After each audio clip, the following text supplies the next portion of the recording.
The following is a production of DallasCowboys.com and the Dallas Cowboys Football Club. How about them Cowboys? Yeah! Go Cowboys! Let's go, baby! Are you ready for a break? Yes. Are you ready for a break? Absolutely. Ready for a break?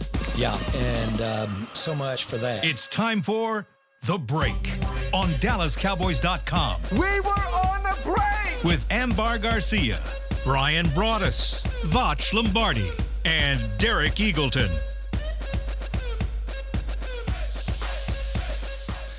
All right, well, we'll change up the names a little bit, but I'm used to this before, the Cowboys break. Yeah. I'm Nick Eatman. It's been a while since I've been on it, but I think I'm just playing referee today. I'm just tossing the ball up. We got Brian Broaddus. We got Vach Lombardi. Hey. Derek is on his way back. I think Amber's traveling as well, but I'm glad to be here with you guys. It's been a while since I've heard we've been on a break. Well, on here, I watch Friends all the time, but Sure. First time I've seen it. Heard it on here. Glad to be with you guys. We'll talk a little bit about Cowboys football. Brian, you came in ready to roll, so yeah. I mean, let's go. Vach, how you doing, man? Hey, man, we just working, making a little bit of money on .com, but I don't work here. Yeah. You know what I mean? So just a little bit behind the scenes. Nick was like, "Hey, man, one of y'all want to host?" And I was just sitting back like, y'all better not let me in the bit, but they have to pay me more to do something like that. So I'm just sitting back kicking it, man. What's good? Yeah, well, we don't need any more contract negotiations going on here, so we're not doing that. Brian, man, good to be with you. Thank you, Nick. As well. I know you guys were at camp. We all were at camp at some point. Still watching kind of from afar. Let's just kind of go off the top. What's kind of on your mind right now? What are some of the things you're thinking of? Yeah, I think that, to me, putting aside the Micah Parsons stuff, you got to kind of look at that in a different way. As an evaluator, what you have to do is like, hey, the guys that are here, how can we evaluate them? And I think going forward now, you have to kind of figure out some things with the wide receiver group. You have to figure out some things with the running back group. What's going to happen at corner? The defensive tackle rotation. How's that going to play out? So there's still really things that we can look at going into this Baltimore game. We'll see what happens in that final game, how they play it. But there are still clearly some roster spots that have to be determined. And there's how is the order of how these guys are going to play on the depth chart? We always kind of talk about the unofficial depth chart and all that. But there's going to be a real depth chart here coming up in a couple of weeks. And the Cowboys need to find a way to figure that out. And that's what this game is going to allow them to this week. Sure. And, when you watch the Ravens last week, you go, boy, they got a bunch of third and fourth team guys that might be a little better than us, man. So you want to get those younger guys ready. But I'm just sitting here curious, biding my time, tapping my watch going, when are we going to see some first team guys? Because this team is top heavy, and you could tell that if you go out there and you mess around and you throw – I ain't going to say nobody's name because I'm on .com right now. But if you throw some third, fourth string guys out there, you likely to look a little sloppy. You look a little bad. What is it going to look like when you throw some of the second teams out there that are going to play against the Eagles? I want to see those guys. Deuce Vaughn was the first running back out there, but he may be the fourth guy on the depth chart right now, maybe five. So what is the second running back like, the third running back like? Me and Brian always talk about the old man running backs. They need to play. Last year made me sick. Zeke sat down the entire preseason, the whole thing, did nothing, right? I need to see what some of these older guys look like. Miles Sanders is allegedly the old juice guy in the room, but we need to see what that looks like pad-wise. Dak hasn't played a preseason game since 2019, and we see it around the league, some of the stars that do that. What's your stance on that? I wanted to ask you this question because you've been around, and we've all been around a long time, Nick, but we used to I remember, getting off a trip where I didn't have to go to the Hall of Fame game, and you guys had to deal with 5 preseason games. You know what I'm saying? Yeah. There was a time, Nick, that we dealt with 4 to 5 preseason games, and there was a way to say, the dress rehearsal game. That was always the cute, cute buzzword that we used when we were doing these things, and we don't have that opportunity now. And some teams have taken advantage of listen, I'll throw my guys out there in week 1 of the preseason and kind of figure some things out and get them some work. I really am, honestly, in my heart of hearts, I wanted to believe that Brian Schottenheimer was going to play some of his guys. And to Vach's point, though, you want to see. I don't want to be circling around here on the break in week 4, and Vach and I are having a discussion with you or Amber or Derek about why is this offense doesn't look any good. Why is the offense struggling? Why is CeeDee Lamb having to complain about the offense? But then you watch some of these other teams that might be playing their starters. that to me is kind of where, it maybe that's where you kind of go, okay, there's a little bit of an advantage here. But I could also see the disadvantage where everybody's like scared to death of losing players. Right. I was going to ask you, what would that question be like if it's like, why is so-and-so in a walking boot against the Eagles? Like, well, because he played against Baltimore and he got hurt. And I mean, we've seen it, but I mean, it's one of those things. Like, I just don't believe that they have been that poor in the first month of the season for me to say, wow, they're so rusty they should have been playing. Because I go back to the last 5 or 6 years, and their record is still above 500 in September, which makes me think, I'm okay with the risk reward because they're not that. If remember that Tampa game at home where Dak gets hurt and it was the worst game ever. If every game was like that, then I'm like, all right, they need to play some in the preseason. Sure. But because they seem somewhat sharp, I'm okay with it because I just the risk is just too much. I don't want to see Romo.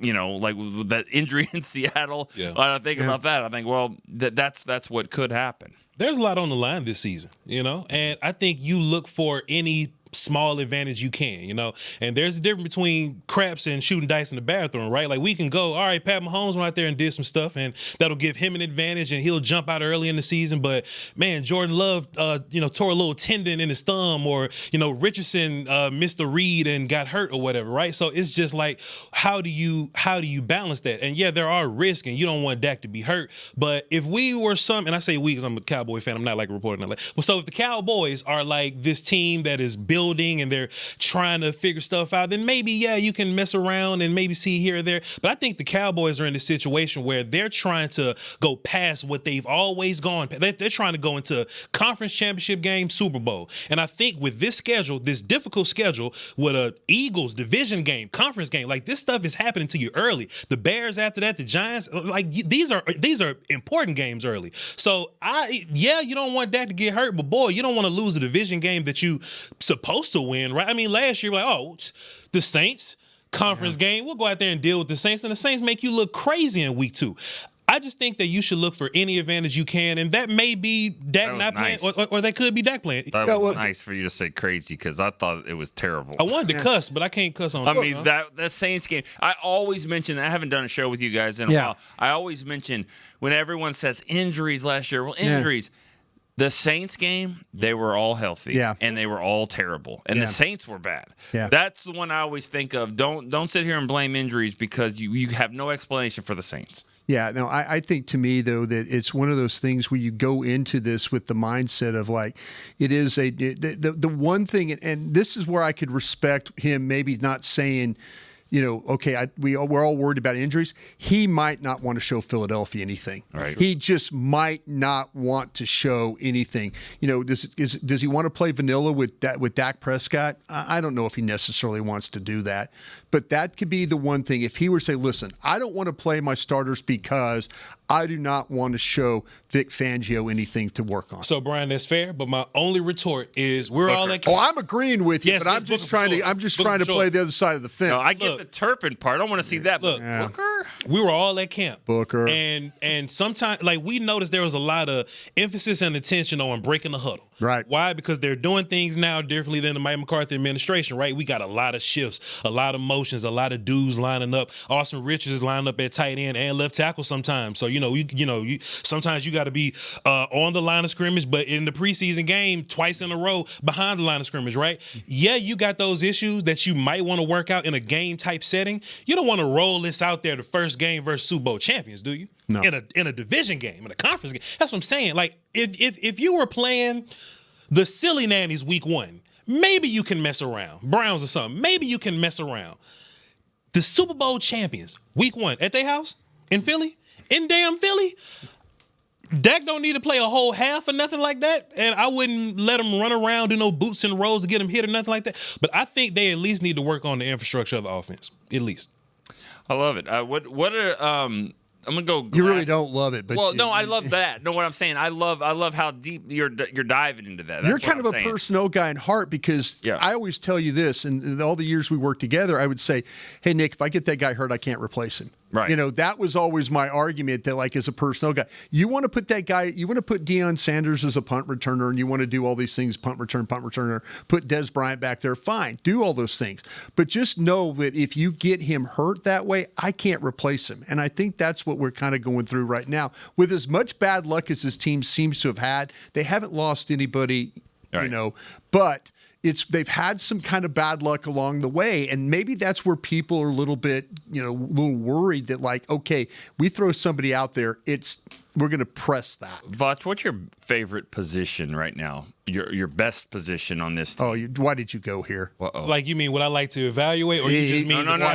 best No. position? Where do you feel like the Cowboys are the best right now? Because I'm about to say, He's got to gonna clarify. No. Yeah, you got to clarify. I'm about to say with him. offensive line real quick. Yeah. No, I know you. I've talent-wise. heard some conversations. You Okay, and Patrick, you guys you're. One time I walked by you guys and you were talking about Adeniji versus Sadiq Charles. He'll tell you. Offensive what line position are they the drive you strongest right now? The top three, I would say edge, wide receiver, quarterback. No order. Edge, wide receiver, And quarterback. So So you might not want to play Michael Parsons, Dak Prescott, CeeDee Lamb, and George Pickens, basically.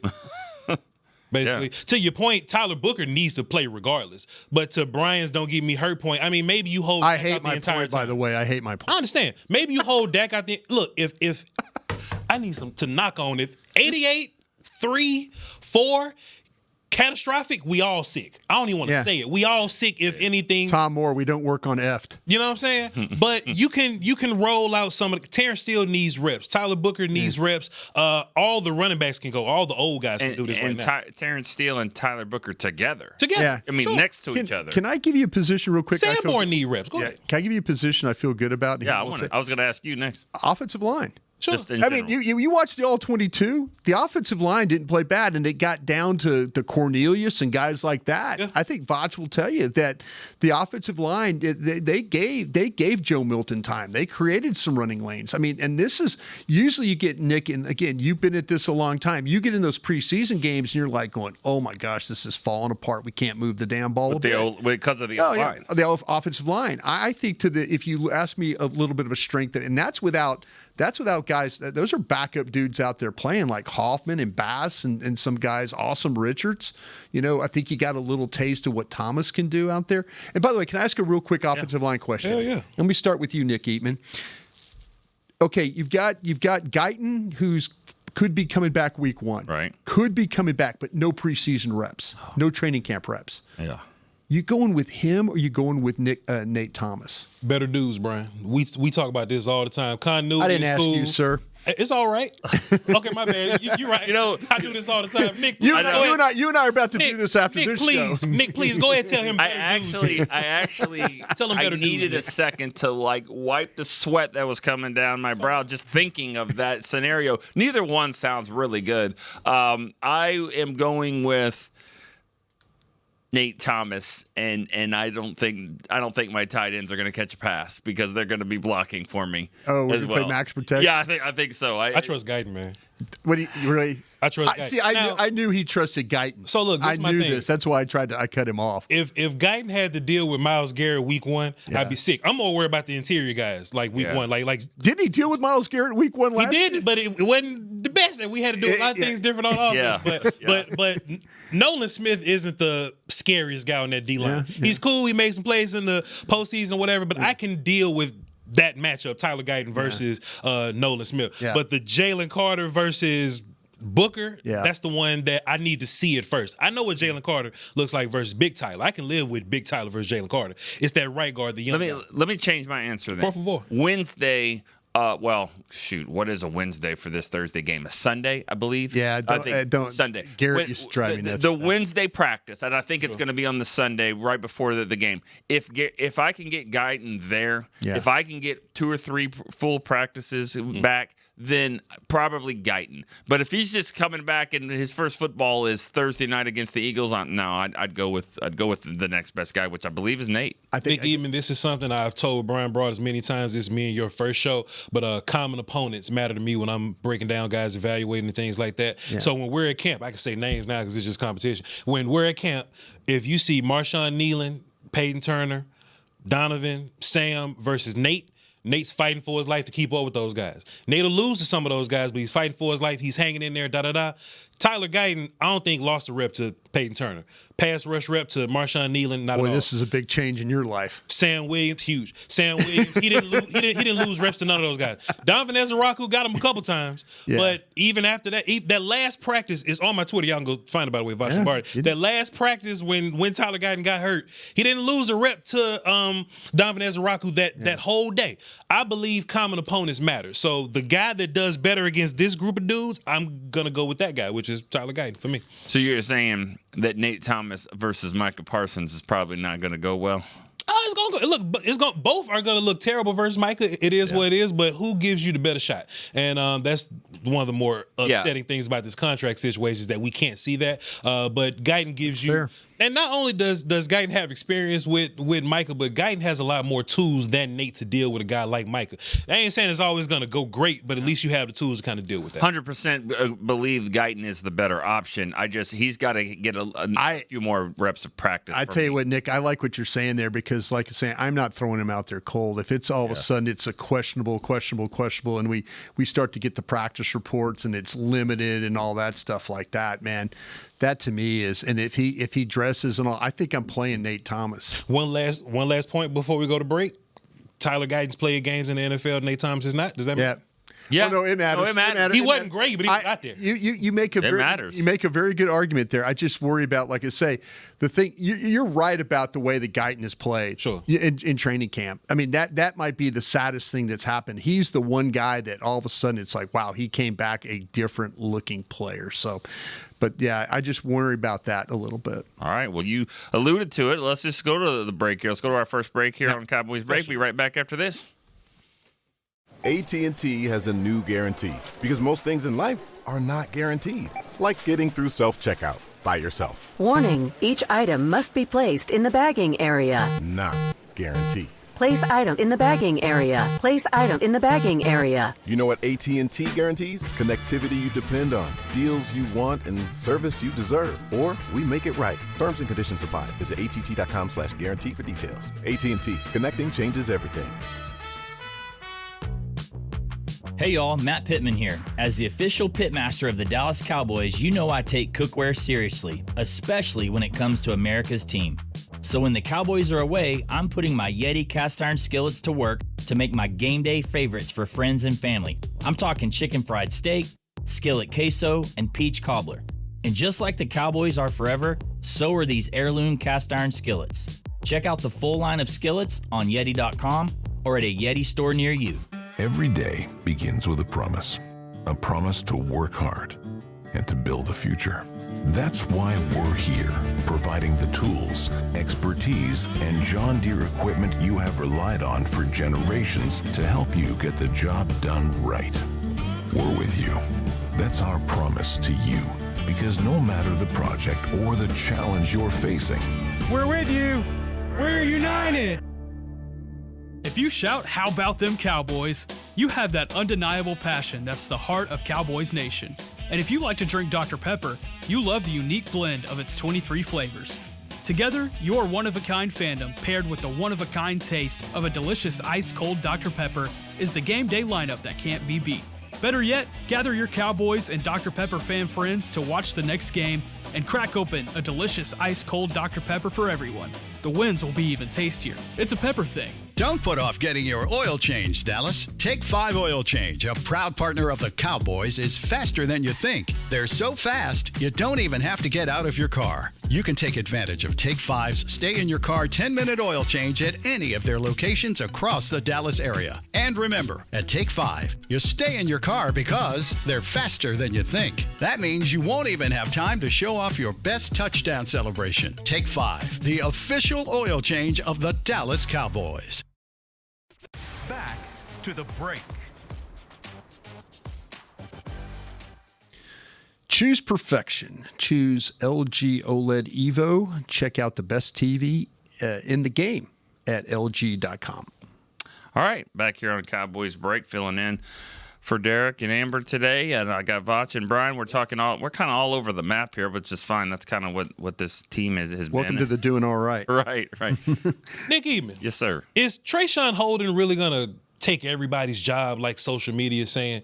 You know, I don't. When we're breaking down this thing, we have to evaluate: is it the big picture of what you bring to the table, or are you just a few highlight plays? Are you just a big catch here and there, and we just know is Trayshawn Holden really taking Jalen Tolbert's job? He's about to give you a good answer, I think. I don't think so. Honestly, I don't think he is. I think that when you see the success of the cornerbacks, or you see the success of the receivers, you look at who's playing cornerback and who's not playing cornerback, and I'm not too happy with what I've seen there from the backup cornerbacks. So I feel like 1 through 5 at receiver is pretty solid. That 6, 7, and 8, I think we've got some practice squad material there. I think those two guys, Kelly and Holden, I think are going to be this year's Cropper and Harmon. Give me your top 5. You can only keep 5 wide receivers because they have to go short at a position. Okay. Just say they do it. Give me your 5 guys. Turpin counts? Yeah, give me your 5 wide receivers. Turpin counts as a receiver? Turpin counts as a receiver. Well, damn. Go ahead, nigga. CD, Pickens, Turpin, Tolbert, and Mingo. Is that the way you're going? Let me ask you this. When we're no, it's important. You can only keep. Important. I'm saying you can only keep 5 because of all the injuries and stuff like that. Are you asking me as a coach or as the GM? Because that's two different. That's two different questions, Brian Brothers. Because if I'm the coach, I'm keeping Jalen Tolbert because he was your leading touchdown guy last year and all this kind of stuff. But if you asking me to GM, I'm going, man, that dude got 1 more year in my contract. I don't know how much he's going to play. Okay, you have to think as a GM, though. You have to think you don't want to do anything to hurt your coach. If I'm the GM, Brian Broadus, I'm thinking about years left on contract. That's what's important to me. Yeah. How much is – see, look, that's why this Pickens – let me look at it. That's why this Pickens thing was massive. Massive. I'll say as a front nigga because he never heard me say this. Pickens bumped everybody down 2 spots, right? Once upon a time, this thing was going to be 11 personnel, Lamb, Tolbert, and Mingo. And we was all going to be happy. They was all going to be happy. Yeah, brother, I got you. But now they got to fight against each other. Now they got to compete against each other. Now you're getting sets. We're in camp. We see sets where it's CD, Pickens, Turpin, Mingo, and Tolbert on the sideline sitting around chilling. So now you got to look at your offense like, man, how much do we need Tolbert? Pre-Pickens, you needed Tolbert. Bad. Your leading touchdown guy. Now you like, man, this dude with 1 year left on his contract. I don't know. How much of my offense gonna revolve around him? And Turpin may not be a lead receiver guy for you, but you got parts of your offense revolving around him. Yeah. So now I'm looking at, okay, well, there's my big 3, then my development guys. And Mingo is technically a guy that you're still developing. He got 2 years left on his contract or something like that. Man, Jalen Tolbert got 1. You can keep holding for 3. Like Flournoy got 3 left. Yeah. I think it comes down to contract length. 6 wide receivers, 4 running backs. Let him talk, because he's shaking his head and agrees when I was talking. Well, the only thing, Turpin to me is a solid 3 all the way. If you first 2 guys knock on the biggest oak tree ever, but if the first 2 guys and something were to happen, I think that's where you see Tolbert play more. Mingo, Turpin's always going to be my 3. I don't think he's ever going to be the 1 or 2. Yeah. So he's just kind of in that weird spot. But Tolbert is. I hear what you're saying, and if you get a trade offer or something, I have to listen. But the 7th, get that 6 or 7 round. That 7. Oh yeah, who's going to be trying to get Tolbert? I mean, not that much. I think he provides value like a backup quarterback would. Sure. That he could throw in there. He'll play some special teams for you if you need him to. But the Jalen Brooks, Flournoy, I mean, Holden. They're all right there. I mean, Josh Kelly, maybe if he does something this week, I don't doubt it. But I like Holden, but let me say something that's going to be real weird to think about. If you go back and watch Holden's college film back in Oregon, bro, he was a real good blocker, man. He was. And Noah Brown made a lot of teams he had no business making just because he was a real good blocker. And in this offense, where the head coach play call is preaching wide receivers blocking on offense, if he's a guy that can find use in his offense in that kind of way, like they come out in 22, some weird 22 where Turpin's the running back or something, they need an extra blocking receiver or something like that. I can see a world where Holden, not even breaking the bank as like a catching guy, but just, hey, we value him as a mover of DBs type. I don't think Brooks has been bad. No? Jalen Brooks, yeah? I don't think he's been bad. I think when you start to talk about guys that probably had the most consistent practices every single day that I was watching, Brooks was not doing anything wrong. Right. And, and all of a sudden now he's going to, and I'll ask you guys this question: 6 wide receivers or 4 running backs? Oh. Because, see, that's what I think is going to happen. Where's here. Lipke fit into that? Is he one of your 4? See, I think Lipke, I think Lipke is I think he's my 4th tight end. Yeah. Okay. So yeah. I'm kind of like, I'm not going to carry, I'm going to carry 3 and a 4, but I'm curious because I think they're going to get stuck. I think they're going to get stuck on this. They're going to fall in love with these running backs, and we'll see how it all shakes out. But I think they're going to fall in love with those guys, and I think they're going to fall in love with these wide receivers. When you were a GM, Brian, how often did the tiebreaker come down to the wide receiver coach or the whatever coach? I'll tell you what, it came down to, I know that the times that I was in meetings where it always came down to what we tried to help the head coach. And that's why I asked you that question earlier. Like the head coach had to tell us, hey, this is my plan. This is what I want to do. This is how I want to play, and let's see if we can. But I think Dallas is going to get stuck. And I think there's always that one time explain that a little bit more to the when they get stuck. Yeah, just kind of explain. I think they're gonna go in there and they're gonna fall in love with their wide receivers. I don't think they want. I don't think they want to get rid of Brooks or Flournoy or Tolbert. I don't think they want to get rid of Holden. I don't think they want to expose these guys to waivers. They always say, it's a tough cut. It really, but. This one is one of those things where I believe that they're going to fall in love with their wide receivers, and I could see them all of a sudden saying, damn, Moffa looks good. Yeah. We got Blue. Williams, did you see Williams in pass protection the other day catching the football? Man, that Sanders has got some juice. You know what I'm saying? Yeah. That's the kind of things that are talked about in a meeting. And then all of a sudden you do your 53 and you've got problems at corner and you're like, we've got to carry some extra corners because we don't have healthy enough guys. Or we have to carry extra defensive linemen because we feel like that if we put them out there, we're not going to get them back. I just think they're going to struggle with and they'll keep a position long that they probably shouldn't. And I'm trying to get you guys to tell me if it's the wide receiver or it's the running back. Malik Davis is your 6th running back right now, something like that. Something crazy like that.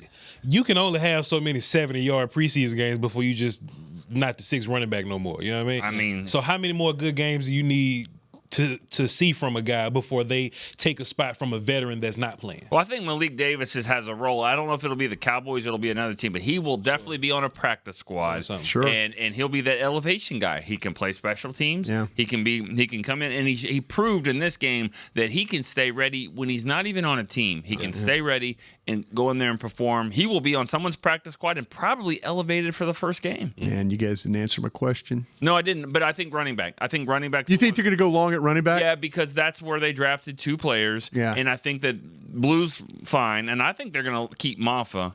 It's the Miles Sanders things for me is where does he fit? I want to see him. Like you've been saying, I want to see what this guy is. See, I kind of feel like that Miles Sanders to me might be the starter. Because Williams to me, and Vach and I have talked about this a bunch, I kind of see it reversed. I see Sanders, Blue, and this is before the preseason game, but Sanders, Blue, and then Williams as the 3rd down back. That's kind of how I envisioned it. Picks up the blitz better. Yeah, it picks up, but Moffa did a nice job picking up blitz. I mean, are you guys willing to get rid of one of these veteran running backs then? Is even if you don't see Sanders, do you think if you don't see Sanders, they're going to keep him? I don't think the veteran running backs are so good that it makes you move on from a draft pick you really love that's showing up and doing stuff. Yeah, I agree. I agree with you on that. So if any, the first name I would think of is like Williams might be the first guy. Because we always break it down into types of guys, right? Yeah. So if Williams is your thumpy, catch the ball, sometimes blocky guy, that's what Moffa kind of is. If Moffa can prove to you that he's a solid thumpy picking up blocks, catch the ball guy, then Williams might be redundancy players, right? You want to limit as many redundancies as you possibly can when you're a team building. That's just something I always say, Nick. So you just can't have 5 of the same guy in your running back room, your wide receiver room. Yeah. So if everything is going to revolve around Blue, in which I think it will be, I think Blue is like he ain't like the bell cow back or anything like that, but he's one of your more talented young guys. He's around, right? So he's there. Sanders could be your old dude. I think the competition now is Lipke's safe, I would assume. Yeah. If Lipke's safe, you only got room for one more thumping blocking third down, catch the ball guy. Yeah. And they're probably going to go with the young dude if that's the case. And I think he will play special teams for you probably even better. He big as hell, too. He can tackle. He looks like a linebacker, that type of body type. Mm-hmm. I'm trying to figure out if Holden, Brooks, and Flournoy are better than Maffa. Who else you got in that? I'm not going to include Blue in that, but is it better than Maffa, Williams, and say Malik Davis? I think the bottom of your receivers are more talented, but the top of your receivers are so crazy that they don't really matter. Yeah. The bottom of your running backs have to get used at some point. And Sure. even if you account for like the wear and tear of running back, you'll probably go through a lot of those guys. Your fourth Hunter Lick could probably get a carry for you at some point. Oh no, yeah. And in the joint situation with the Rams, he was getting goal line work, looking good as a goal line type guy for you. So the whole running back room is gonna have to get used. I don't see you ain't taking CeeDee Lamb off the field to put Brooks on the field. Yeah. But you'll take Sanders off the field to put Blue in there. You know what I mean? Something like that. So All right. Get another spam call. Yeah, me too. They're blowing us up, they getting that money. Yeah, definitely. No, I think that's so funny about the running back because it's like nothing is solid. Like a receiver, you're like, okay, 1, 2, 3, boom. Well, let's talk about 4, 5, and 6. But I was thinking that Javonte was probably good and Miles might be the one that's going to be tough. And nobody is safe. Nobody is like, except for Jaden Blue. Blue is safe, but we don't know his role yet. Sure. But he's definitely going to make the team. But nobody else at that position, and they could be the starter. I mean, Blue could be the starter. No, that's my fear. It's so. That's my fear is they won't evaluate the running back room right.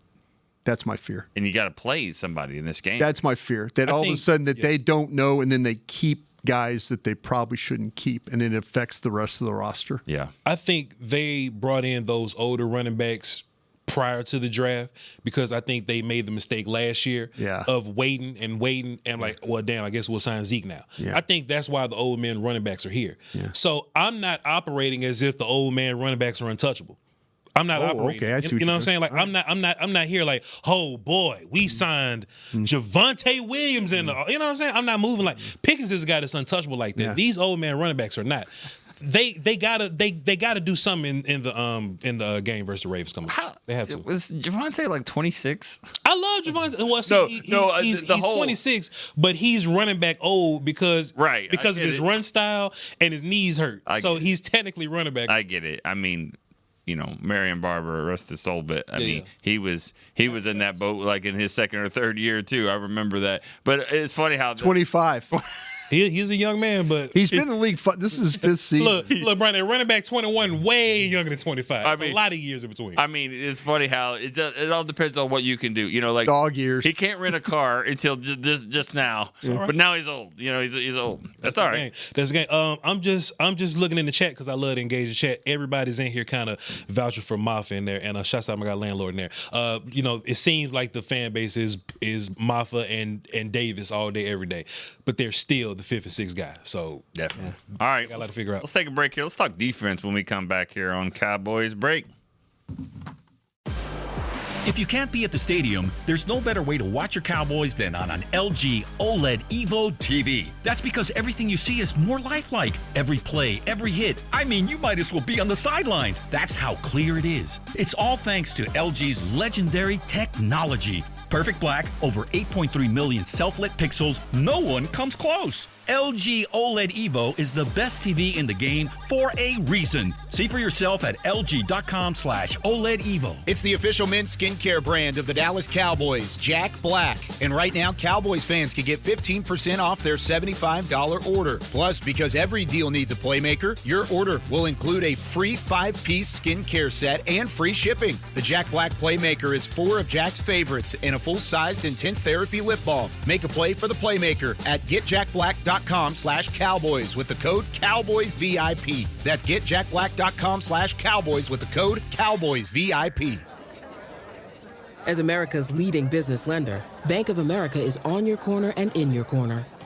With over $9 billion in business loans and more than 140 business specialists right here in North Texas, we help businesses thrive so communities prosper. What would you like the power to do? Learn more at bankofamerica.com/local business. Bank of America, official bank of FIFA Club World Cup 2025. Copyright 2025 Bank of America Corporation, all rights reserved. From the field to the festivities, Lucchese embodies the essence of luxury and tradition. Handcrafted with meticulous precision, each pair offers unmatched comfort and style. Stand tall while you're tailgating or cheering in the stands with the Dallas Cowboys collection by Lucchese. Shop the collection today at the Lucchese store at the Star in Frisco or online at lucchese.com. Lucchese, the official boot of the Dallas Cowboys and Dallas Cowboys cheerleaders. AT&T has a new guarantee because most things in life are not guaranteed, like getting through self-checkout by yourself. Warning, each item must be placed in the bagging area. Not guaranteed. Place item in the bagging area. Place item in the bagging area. You know what AT&T guarantees? Connectivity you depend on, deals you want, and service you deserve. Or we make it right. Terms and conditions apply. Visit att.com/guarantee for details. AT&T. Connecting changes everything. Back to the break.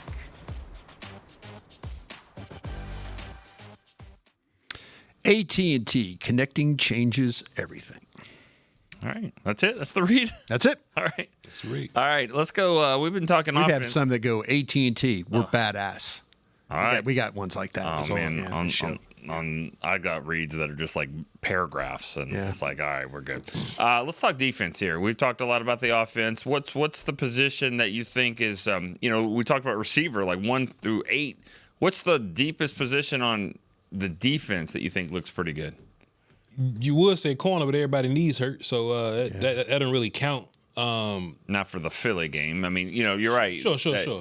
Yeah, in the big picture, sure, corner, but yeah, but I mean, I still vouch for this edge group. Me and Brian were talking about it the other day, like guys like James Houston.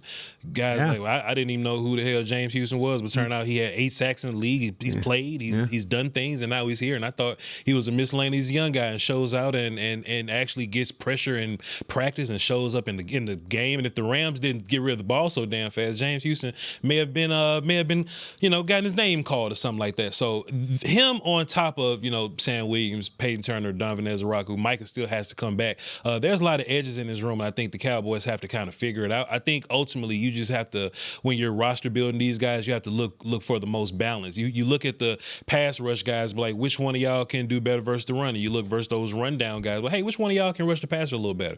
And you just kind of keep the 6 best balanced guys you can. You think Ezra-Who is active in week 1? Yeah, you better be. I do. So from I'm just assuming Micah's going to be there and playing. I mean, I'm not even going down. Yeah, I think to me that that's interesting because it kind of comes down to him or Sam Williams, right? Doesn't it? And because Nealon will and Nealon will be active, and then now it's like, okay, who do you feel better about? And this is where I talked about them maybe going long at a position. Maybe they feel like that. Hey, we got to get after. If you're worried about Saquon Barkley, you're going to need to put run defenders on the field. And the one thing that Donovan Ezra-Who can do is feel like he can play the edge. We saw a clip yesterday from camp where they tried to get outside on him, and he was able to take the block and then keep the outside arm free and then go get the football. So you have to determine who is more capable of handling a steady diet of Saquon Barkley, and then maybe with Jalen Hurts running the ball. I need a new number for him. Ezra-Who. Yeah. Because I just keep seeing a bigger Terrence Newman, and so in my mind I'm just like you're not. You don't seem big enough. He said he needs another number. I think we got some 90s, right? Well, I don't think he wants to be that. Yeah. He don't want. Oh, he wants a single. Yeah, the young kids are swaggy these days, and the corners don't even wear 40s anymore. So we always talk about Zion Childress. He's wearing 48. Yeah. So like, man, is that a linebacker? Or something? How many conversations you think Mike McCord, the equipment manager, has to say to talk to these young guys and go, No. See, Troy Aikman was really, really good. Like, no, I'm sorry. Well, what about 8? No. What about 12? No. 8, 12, 22, not happening. Yeah.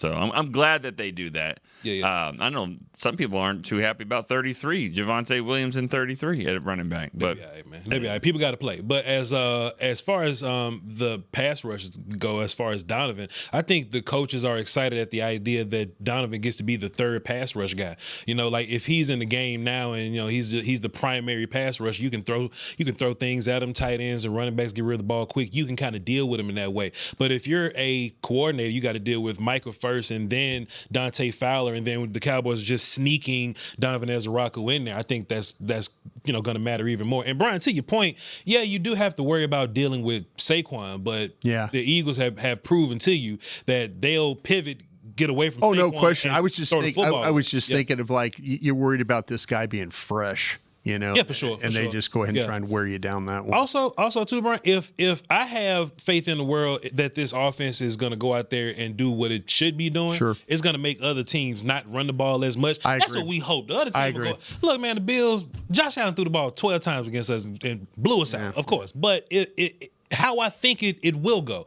If the Cowboys offense really goes out there and track meet this thing up, then you make Jalen Hurts throw the ball. You don't want Peyton Turner being one of your pass rushers out there. Just is what it is. Who has been your best linebacker? Because I asked this question and I've gotten 3 different answers. I know Overshown's hurt, but I'm talking about the guys that have been there.